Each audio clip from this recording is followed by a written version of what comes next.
Maya stood at the back of the chapel, her eyes calm and unwavering, her figure elegant in a simple black dress that held no frills or unnecessary details. The faint scent of lilies filled the air, mingling with the wood polish that coated the pews and floor, a reminder of the sacred space around her. The chapel was quiet, too quiet in fact, as mourners sat in their stiff black suits and tear-streaked dresses, offering whispered condolences and dabbing at their eyes, avoiding the kind of silence that made grief feel too real. It was the kind of silence that threatened to crack the very walls of the room with its weight. At the front of the chapel, a pair of urns sat side by side, one silver, the other pearl white, surrounded by framed photos of a smiling couple, David and Helen Whitmore. They were the couple everyone remembered, pillars of the community, always there for their neighbors, church-going, charitable, a model family who had earned a reputation as a blessing to everyone who knew them. But today, as the service continued, all eyes weren't on the urns anymore. They were on Maya. She was the black sister they rarely spoke about, the adopted daughter that no one really acknowledged unless they had to. Maya had been adopted into the Whitmore family at the age of 7. For a while, she believed she had been chosen, saved even, but over the years, the truth of her place in the family became much more complicated. Her presence had always been both too visible and too invisible at the same time, visible enough to be constantly reminded that she was different, but invisible enough that she was rarely included in the core of the family unit. The kind of family that, from the outside, appeared perfect. Two handsome, blonde, blue-eyed sons, Zach and Eli, always at the center of family photos, with a golden retriever and backyard barbecues. Maya had never appeared in those pictures. She had long since stopped expecting to. The Whitmores were a family that had never overtly mistreated Maya. They didn't hit her or say cruel things, at least not in ways most people would recognize as abuse. No, their cruelty came in the form of indifference, the kind of silent erasure that is harder to confront. She had learned early on that being adopted and being accepted were two entirely different things. Maya learned to be small, not in stature, but in presence. She learned to blend into the background, to be quiet when everything inside of her screamed for a voice.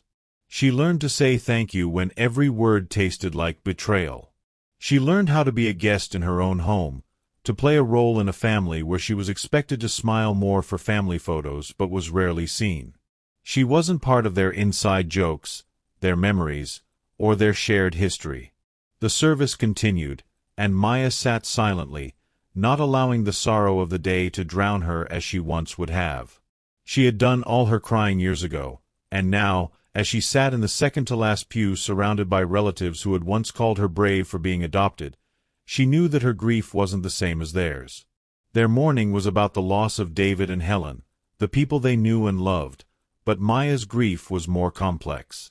It wasn't just about their deaths, it was about the love she had chased and never quite caught, the affection she had longed for but could never grasp, the tenderness that always felt just out of reach.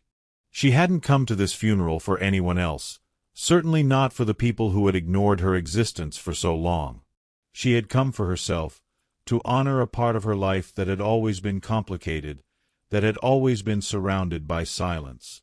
And so, when she stood up from the back of the room, her footsteps echoed across the polished floor.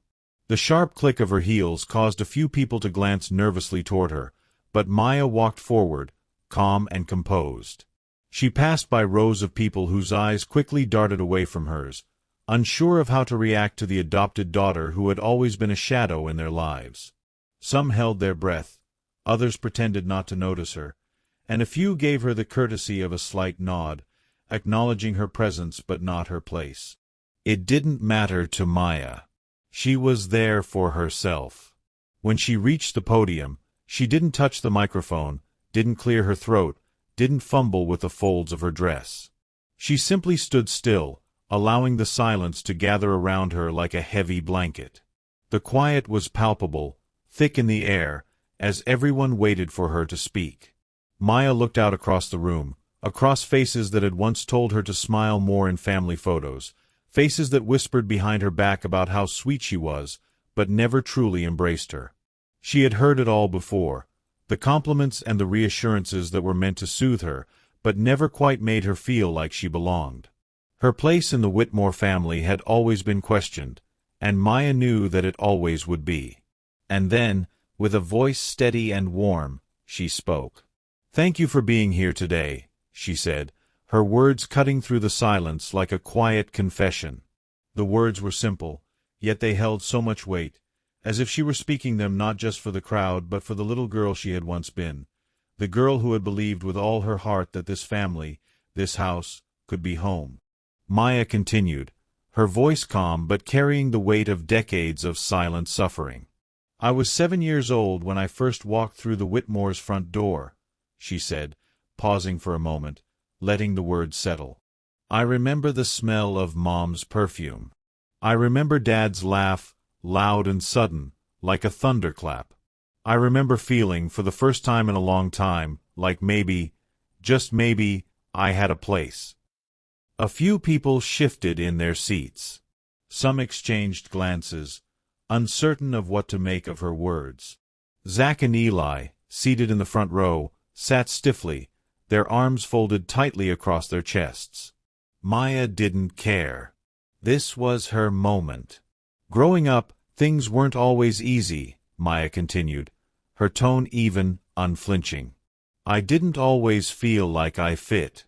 Sometimes, love was given in ways that were hard to recognize. Sometimes, it wasn't given at all." The words were raw, but Maya did not allow herself to flinch. There was no anger in her voice, no venom, just the truth laid bare. She was not accusing anyone, nor was she trying to incite guilt. She was simply telling her story, her truth. The room was quiet, and everyone's attention was fixed on Maya as she reached into her purse and withdrew a folded letter. It was yellowed at the edges, the ink slightly faded, but Maya held it up for everyone to see. "After Mom passed," she said, her voice almost a whisper,